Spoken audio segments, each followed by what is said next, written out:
오늘 우리가 살펴볼 빌레몬서를 옥중서신이다라고 이야기를 하는데요. 신약 성경에서 서신서를 이해할 때에 1차적으로 중요한 것은 신약 성경의 모든 이 서신서들이 어떠한 배경을 가지고 기록되었는가라는 것을 아는 것입니다. 각 서신이 어떤 수신자에게 어떤 상황에서 또 어떤 목적을 가지고 주어졌는지를 살펴보는 것이 각 서신서를 이해함에 있어서 가장 핵심적인 요소 혹은 기본적인 작업이 됩니다. 그렇다면 오늘 빌레몬서의 전체적인 배경과 당시의 문화를 좀 살펴보도록 하겠습니다. 이 빌레몬서는 AD 62년경에 사도 바울이 로마의 가택 연금 상태에 있을 때에 기록된 것으로 추정이 되는데요. 사도 바울은 이때에 에베소서, 빌립보서, 골로새서, 빌레몬서를 기록하였고 사도 바울이 가택연금 옥중에서 기록을 했기 때문에 이 네 개의 서신서를 옥중서신으로 분류합니다. 이 빌레몬서의 1차적인 수신자는 빌레몬이고요. 2차적인 수신자가 아비아, 아키포, 빌레몬 가정의 교회 모든 성도들인데요. 빌레몬 가정의 모든 성도들은 바로 골로새 교회 성도들을 의미합니다. 골로새서가 골로새 교회 공동체를 향하여 쓴 사도 바울의 서신이라면 빌레몬서는 골로새 교회의 지도적 인물인 빌레몬을 향하여 쓴 개인적인 서신이다라고 생각을 하시면 좋겠습니다. 빌레몬에게 썼기는 하지만 이 빌레몬의 2차 수신자가 빌레몬 가정에 모이는 교회의 성도들이고요. 그 빌레몬 가정에 모인 성도들이 빌레몬 교회를 골로새 교회를 이루고 있기 때문에 골로새 교회에 대한 이해를 하면 또 이 빌레몬서를 이해하는데 도움이 되기 때문에 골로새 교회에 대해서 조금 살펴보도록 하겠습니다. 이름이 좀 너무 많이 나와요. 그러나 설교 중반 이후에는요, 3명 사도 바울, 빌레몬, 오네시모만 기억을 하면 되고요. 이름이 너무 많이 나오기는 하지만 그냥 들어놓으면 도움이 될 사항입니다. 이 골로새 지역은 에베소로부터 동쪽으로 약 160km 정도 떨어진 작은 내륙 도시인데요. 한때 무역 도시로서 번창하다가 사도 바울 당시에는 조그만 도시로 쇠퇴한 상태에 있었습니다. 그러나 비록 작은 도시이기는 하지만은요, 이 골로새 지역 안에는 부르기아 원주민 또 헬라의 이주민들 또 적지 않은 유대인들이 함께 혼합하여 거주하고 있었고요. 그러한 이유 때문에 다양한 문화적 현상과 종교적인 요소들이 혼재해 있었다라고 생각을 하시면 좋겠습니다. 이 골로새서와 빌레몬서에 대한 여러 가지 해석이 있는데요. 전통적인 해석이 가장 많이 받아들여지고 있는데 전통적인 해석으로 말씀을 드리자면요. 이 골로새 교회는 사도 바울이 직접 세운 교회는 아니고요. 사도 바울이 에베소 지역에서 3년 동안 복음을 증거할 때에 그 지역에서 에바브로가 전도가 되어서 예수 그리스도를 믿게 되었고요. 에바브로가 회심하고 난 다음에 골로새 지역으로 가서 세운 교회가 바로 골로새 교회다라고 생각을 하시면 되겠습니다. 이 골로새 교회는 가정을 중심으로 모인 조그만 교회였지만 아주 믿음과 신앙 안에서 탄탄하게 잘 세워졌던 비교적 믿음의 질서를 유지하고요. 복음의 열매인 사랑으로 잘 자라났던 교회입니다. 그래서 골로새서 1장 3절에서 4절 말씀 골로새 교회를 향한 사도 바울의 감사한 내용을 좀 살펴보면요. 제가 한번 읽어보겠습니다. 우리가 너희를 위하여 기도할 때마다 하나님 곧 우리 주 예수 그리스도의 아버지께 감사하노라. 이는 그리스도 예수 안에 너희의 믿음과 모든 성도에 대한 사랑을 들었음이요. 골로새 교회 안에 아주 튼튼한 믿음과 성도를 향한 사랑이 있었다. 나는 이것으로 인하여 너에게 감사한다 라고 사도 바울이 골로새서에 기록되어 있는 것을 볼 때에 이 골로새 교회는 숫자가 많지는 않았지만 믿음과 사랑이 있었던 교회였다라는 것을 알 수가 있습니다. 그런데 이 골로새 교회가 한참 성장을 해 나가고 있는 이때에 불길한 조짐이 하나 발생을 했는데, 그것은 그리스도를 따르는 복음 신앙을 위협하는 이단 사상이 골로새 교회에 침투하게 되었고요. 이 골로새 교회의 개척자 에바브로가 이 문제를 어떻게 하면 좋을까 고민하다가 그때 당시에 가택연금 상태에 있는 로마에 있는 사도 바울을 방문하게 되고요. 에바브라로부터 골로새 교회의 상황을 들은 사도 바울이 골로새 교회에 쓴 편지가 골로새서입니다. 계속해서 빌레몬서 1장 우리가 읽지는 않았지만 2절에 보면은요, 2차 수신자의 이름이 나오는데요, 아비아가 나오는데 빌레몬의 아내로 추정이 되고요, 아키뽀가 나오는데 이 아키뽀는 빌레몬의 아들로 추정이 됩니다. 그리고 아키뽀는 에바브라를 이어서 골로새 교회의 2대 사역자라고 생각을 하시면 되겠습니다. 자, 여기까지 정리를 해보면 사도 바울이 에베소 지역에서 복음을 증거하다가 에바브로가 예수 그리스도를 믿게 됩니다. 그런데 그 에바브로가 골로새 지역에 가서 복음을 증거하여 교회가 탄생하게 되는데, 그 교회가 바로 골로새 교회인데요. 이 골로새 교회는 빌레몬의 집에서부터 시작을 하였다라는 것을 말씀을 드렸고요. 이 빌레몬은 골로새 교회의 영향력 있는 지도자였고요. 빌레몬의 아들이 아키포인데, 이 아키포가 에바브로를 이어서 이 빌레몬 골로새 교회의 2대 사역자가 되었다라고 생각을 하시면 좋겠습니다. 자, 그러면 계속해서 왜 빌레몬서가 기록이 되었는가라는 것을 살펴보면요, 그 이유와 빌레몬서의 내용은 이렇습니다. 전통적인 해석에 의하면 빌레몬에게는요, 여러 명의 종들이 있었는데 그 종 가운데 하나인 오네시모가 빌레몬에게 어떤 피해를 입히고 도망을 하게 됩니다. 그리고 그 피해는 아마도 빌레몬에게 돈을 훔쳐서 도망한 것이 아닌가라고 추정을 하게 되는데요.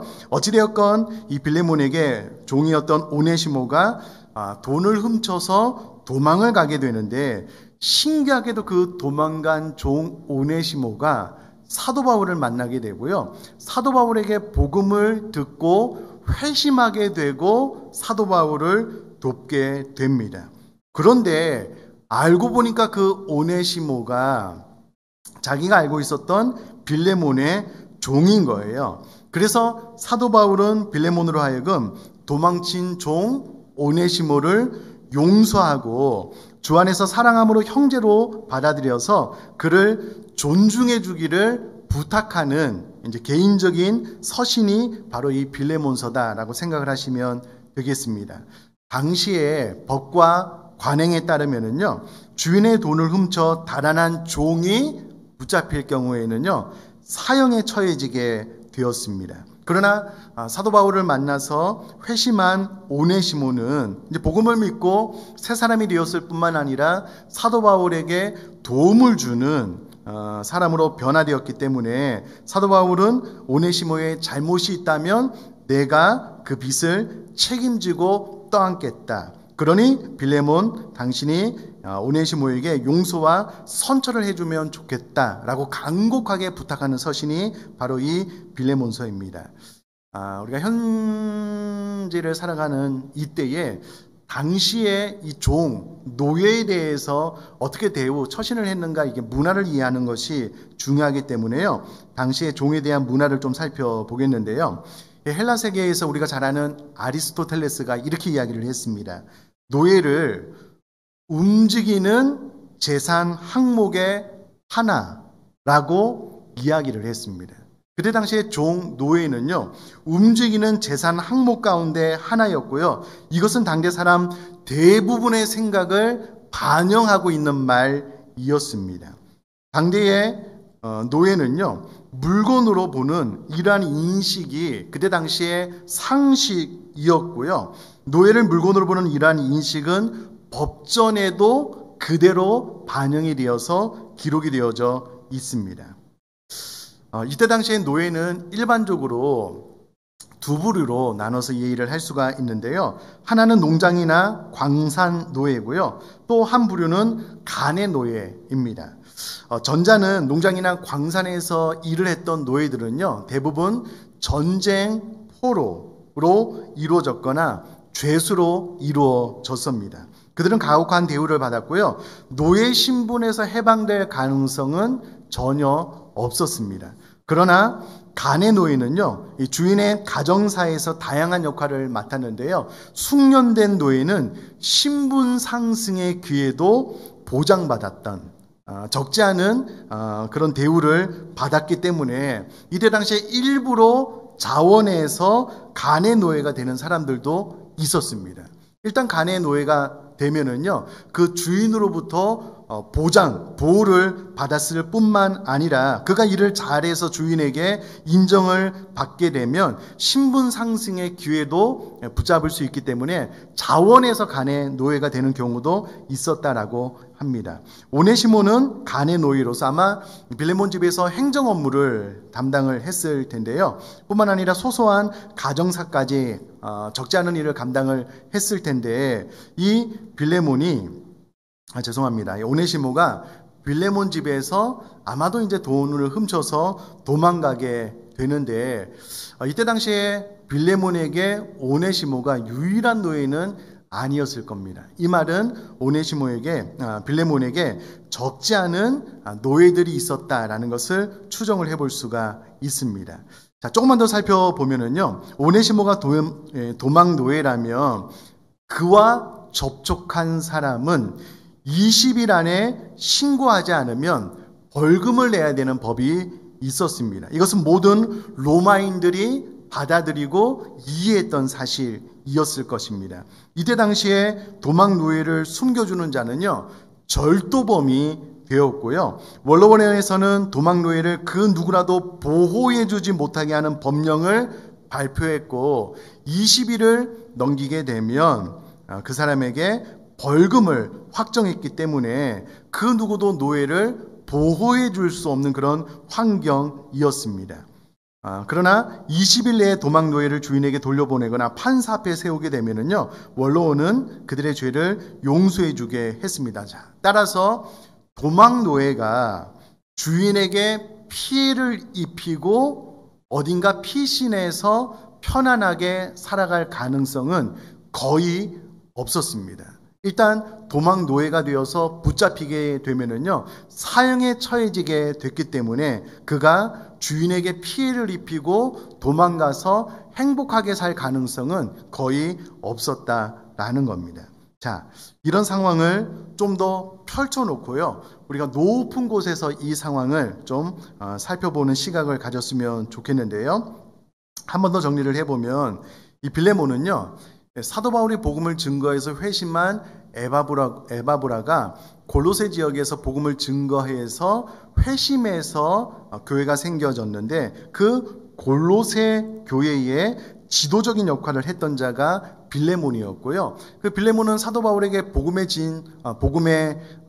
빚을 졌을 뿐만 아니라 사도 바울의 좋은 친구, 동역자로서 사도 바울을 잘 도왔던 사람입니다. 그리고 자신의 아들은 골로새 교회의 2대 목회자로 사역을 하고 있고요. 본인은 골로새 교회에서 영향력 있는 지도자로서 생활을 하고 있다라는 이 상황을 한 번 더 머릿속에 좀 기억을 하시면 좋겠습니다. 제가 한 번 더 골로새서 1장 3절 4절 말씀을 더 읽어보겠습니다. 한 번 더 주의를 집중해서 한번 따라서 눈으로 읽어주시면 감사하겠는데요.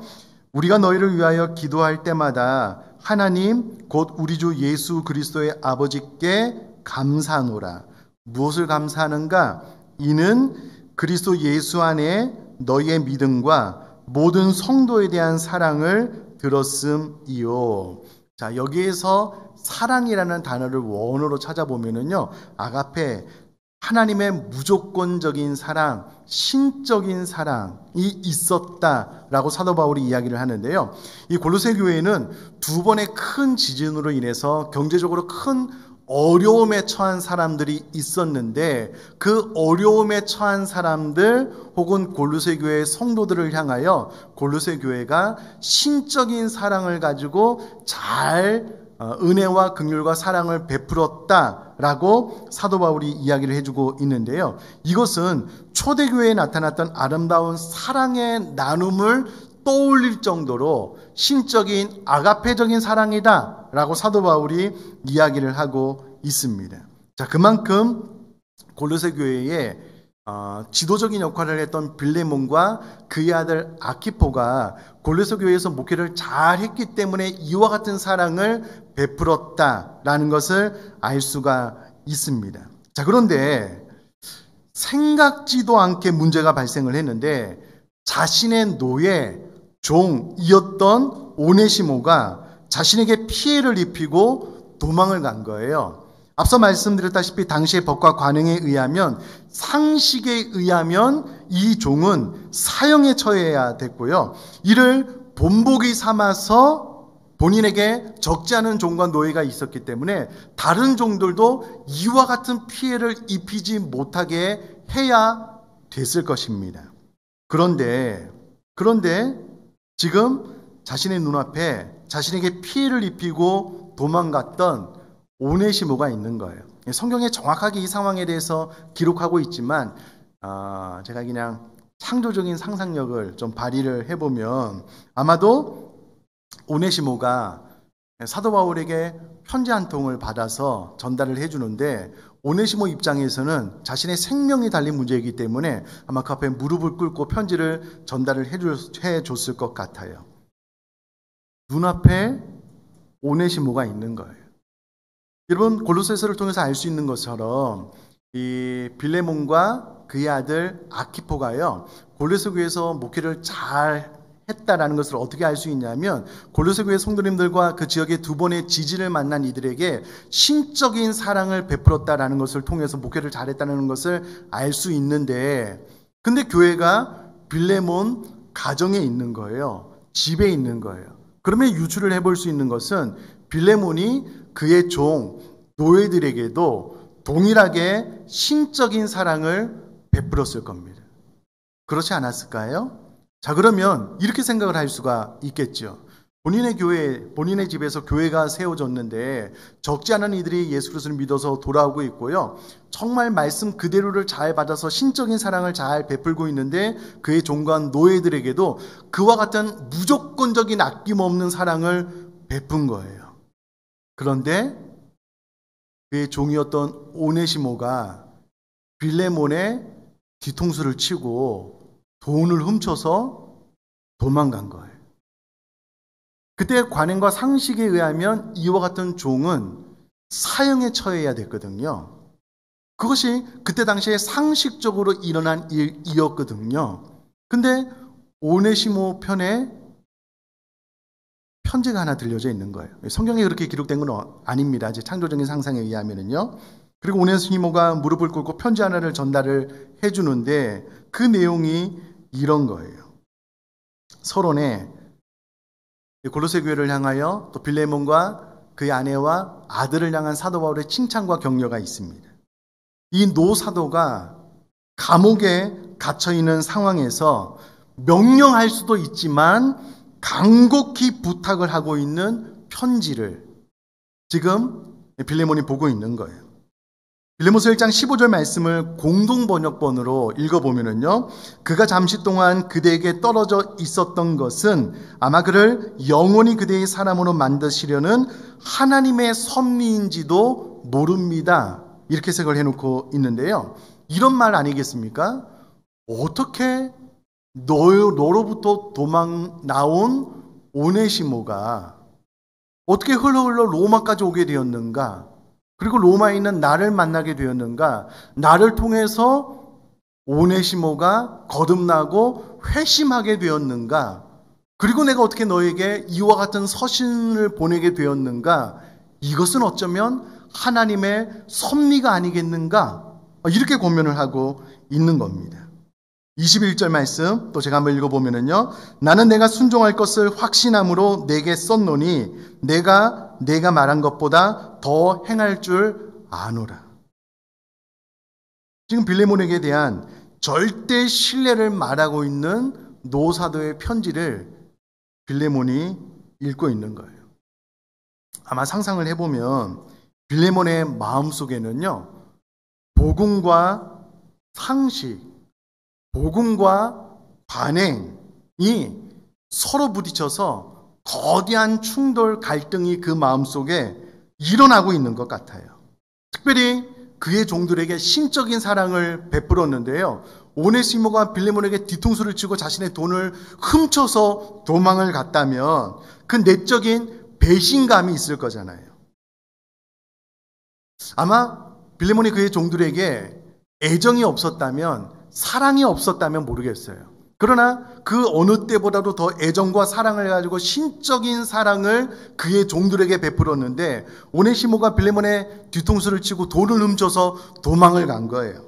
그러면 당시에 관행과 상식에 의하면 그를 처형하는 것이 마땅한데 노 사도의 편지가 지금 빌레몬의 손에 들려져 있는 거예요. 이미 그는 어떻게 보면 배신감이 있어요. 정말 그리스도의 사랑으로 사랑했는데 뒤통수를 맞은 배신감이 있고 당시의 관행과 법상, 상식상 용서 없는 처형, 자비 없는 형벌이 마땅했고 그에게도 여러 종이 있기 때문에 이것을 그냥 해이하게 용서해줘 버리면 제2, 제3의 오네시모가 발생할 수 있기 때문에 엄중하게 대처해 나가야 되겠다는 그의 생각과 노 사도의 용서에 대한 편지가 지금 그 마음속에서 맞물려서 거대한 영적인 싸움을 하고 있는 거예요. 거대한 갈등이 지금 빌레몬의 마음속에서 일어나고 있는 겁니다. 이런 때에 빌레몬에게 사도 바울은 상식과 관행을 뛰어넘는 더 좋은 선택이 있다라고 세 가지를 부탁을 하고 있습니다. 그 첫 번째가 12절 말씀인데요. 12절 말씀을 제가 읽어보면 내게 그를 돌려보내노니 그는 내 신복이라. 자, 그를 너에게 돌려보낸다. 돌려보내면 그때 당시에 관행과 상식에 의하면 처형시키는 것이 마땅한데 사도 바울이 그를 너에게 돌려보낸다라고 말을 했을 때에 무엇을 말하는 것일까요? 사도 바울이 빌레몬에게 오네시모를 용서해 주라는 거예요. 용서해 줬으면 좋겠다. 용서하라. 라고 부탁을 하는 것이고 이것이 너의 좋은 선택이 되었으면 좋겠다. 라고 사도 바울이 이야기를 하고 있고요. 두 번째는 16절 말씀입니다. 이후로는 종과 같이 대하지 아니하고 종 이상으로 곧 사랑받는 형제로 둘 자라. 사랑받는 형제로 둘 자라. 첫 번째는 용서하라. 용서하는 것이 더 좋은 선택이 될 것이다. 라고 이야기를 하고 난 다음에 두 번째는요. 사랑하라는 거예요. 사랑하라. 당시 그냥 처형, 죽여버리는 것이 상식이었는데 그 상식과 관행대로 하지 말고 오히려 사랑하라 라고 더 좋은 선택을 네가 했으면 좋겠다 라고 사도 바울이 권면을 하고 있습니다. 자, 세 번째는 존중하라라는 것인데요. 17절 말씀입니다. 그러므로 내가 나를 동역자로 알진대 그를 영접하기를 내게 하듯 하고. 이제 오네시모가 너의 종과 노예이지만 그를 대할 때에 나를 대하는 것처럼 그를 대했으면 좋겠다. 존중해 줬으면 좋겠다. 이것이 너의 더 탁월하고 좋은 선택이 되었으면 좋겠다. 라고 부탁을 하고 있는 겁니다. 자, 빌레몬서가 성도들에게 회람되고 신약 성경에 포함된 것을 볼 때에 이 서신서를 받은 빌레몬이 사도 바울의 권면을 따라서 오네시모를 용서하고 사랑하고 존중했다라는 것을 우리가 능히 짐작하고도 남음이 있습니다. 빌레몬은 이 빌레몬서를 쓴 사도 바울의 권면을 잘 받아서 용서하고 사랑하고 존중했다라는 것을 우리가 상식선에서 이해를 할 수 있는 대목입니다. 이것을 한번 우리에게 적용을 해볼까요? 오늘날 저와 여러분들이 복음을 받아들이게 되고요. 우리 마음속에 정말 하나님의 마음, 하나님의 사랑이 깊이 들어오게 된 거예요. 나도 이와 같은 사랑을 베풀면서 살아야 되겠다라고 결심을 한 거예요. 그래서 우리 사랑하는 가족들에게 신적인 사랑으로 사랑하는 거예요. 우리 남편, 아내, 자녀, 부모들을 그냥 그때 당시에 오늘날의 어떤 상식을 뛰어넘는 신적인 아가페의 사랑을 가지고 사랑하기로 결심하고 그 사랑의 삶을 계속 살아나가는 거예요. 근데 우리 가족이 이것을 이용하네요. 사랑을 사랑으로 진실되게 받지 않고 이거 뭐지? 무조건적인 사랑이네? 이 사랑을 이용하는 거예요. 역이용하는 거예요. 자기가 받을 걸 다 받고 자기가 주장하고 싶은 것을 끝까지 주장하고 아가페 사랑 계속 좀 나에게 베풀어. 그래서 자기는 인간적인 사랑도 마땅히 가족들에게 베풀지 못하고 이와 같은 일이 우리 가정에서 일어났다고 한번 생각을 해보세요. 혹은 우리 사랑하는 친척들에게 내가 정말 마음 다해서 사랑했어요. 아가페의 사랑으로. 어느 날 우리 친척들이 뒤통수를 친 거예요. 물질의 문제로. 어떤 특별한 문제로. 우리 마음속에 당시에 상식이 있잖아요. 오늘날의 상식이 있잖아요. 그러면 나도 그냥 들이받고 아니 아가페의 사랑 더 이상 하지 못하겠다. 그런 찰나에 빌레몬서가 우리에게 들려진 거예요. 오늘 이 설교를 듣고 있는 거예요. 그런 그들을 향하여 상식과 관행을 뛰어넘는 선택을 했으면 좋겠다. 그를 용서하고 사랑하고 존중했으면 좋겠다. 이 상황입니다. 하나만 더 예를 들면 빌레몬이 골로새 교회의 종교적인 지도자 역할을 감당을 했으니까 이렇게도 생각을 해볼 수 있을 것 같아요. 우리 교회 장로님 중에 한 분이 작은 기업을 하는 거예요. 중소기업을 하는 거예요. 직원들이 많아요. 한 달에 한 번, 일주일에 한 번씩 직장에서 예배를 드리면서 내가 아가페적인 사랑을 하겠다. 그 어떠한 회사와도 비교할 수 없을 정도로 직원들을 잘 사랑해요. 잘 섬겨요. 그 중에 직원 한 명이 핵심적인 기술을 빼내서 다른 나라로 튀었어요. 도망갔어요. 기술을 다 이전하고 사업은 망해가고 있는 거예요. 당시 법대로 하면 오늘날의 법대로 하면 고소를 해야 되겠죠. 마땅한 형벌을 받게 해야 되겠죠. 이 빌레몬서가 내 손에 쥐어지게 된 거예요. 오늘 설교를 통해서 그를 용서하고 사랑하고 존중하라라는 말씀을 듣게 된 거예요. 그럼 우리 마음속에 당연히 갈등이 일어날 것 아니겠습니까? 여러분, 이 두 가지 예와 비교할 수 없는 상황이 빌레몬에게 일어난 거예요. 법적 조치요? 가정 가운데 그냥 마음으로 그냥 화를 푸는 아니요. 이때 당시에 종, 노예는 움직이는 물건이었다니까는요. 그것이 그때 당시의 상식이었고요. 또 그와 같은 종을 사형에 처하게 하는 것이 관행이었습니다. 그런 빌레몬에게 사도 바울이 더 좋은 선택이 있다는 거예요. 더 좋은 선택이 무엇이냐면 용서하는 것. 더 좋은 선택이 있다는 거예요. 그것이 무엇이냐면 사랑하는 것. 더 좋은 선택이 있는데 그것이 무엇이냐면 그를 존중하는 것. 생각해 보면 이와 같은 메시지는요, 좋지 않아요. 안 들었으면 좋겠어요. 빌레몬서가 없었으면 좋겠어요. 그냥 내 마음대로 내가 하고 싶은 대로 했으면 좋겠어요. 그러나 성경은 그와 같은 상황에 처한 저와 여러분들에게 이 빌레몬서를 통해서 저를 통해서 이 강단을 통해서 이야기하는 거예요. 사랑하는 성도님들, 혹시라도 가족에게 친척에게 잊을 수 없는 뒤통수를 맞은 경험이 있으셔요? 내가 정말 마음 다해서 아가페적인 사랑으로 사랑을 했어요. 근데 나에게 돌아오는 반응은 너무나도 달라요. 그 자신만 생각하고 자신에게 유익한 것만 선택하고 내가 아가페적인 사랑으로 사랑한 것은 단일도 생각하지 못하고 혹 내가 그 과정 가운데 잘못한 작은 것을 꼬투리 잡아서 나에게 사랑이 아닌 다른 반응을 보이는 우리 가족들이 있다면 직장에서 우리 동료들에게 나는 정말 아가페적인 사랑으로 잘 사랑을 베풀었는데 돌아오는 것은 전혀 다른 반응이에요. 내 마음속에서 당시에 상식과 관행대로 들이받고 싶은 거예요. 아가페적인 사랑을 끊어버리고 싶은 거예요. 그 찰나에 사도 바울의 권면을 들은 빌레몬은요, 참 감사하게도 너무나도 어려운 선택이었지만 사도 바울의 노사도의 권면을 잘 받았습니다. 오네시모를 용서하고 사랑하고 존중했어요. 그의 마음속에 빌레몬도 내적인 아픔과 상처가 있었다니까는요. 그냥 눈 지그시 감고 외면하면은요, 그가 처형당해서 죽는 거예요. 그러면 두 번 다시 그의 종들에게 이와 같은 일이 두 번, 세 번 반복하지 않을 수 있도록 마침표를 잘 찍는 일을 그가 눈 한 번만 지그시 감아도 할 수 있었다라는 거예요. 그러나 그는 사도 바울의 권면을 잘 받아서 용서하기를 선택했습니다.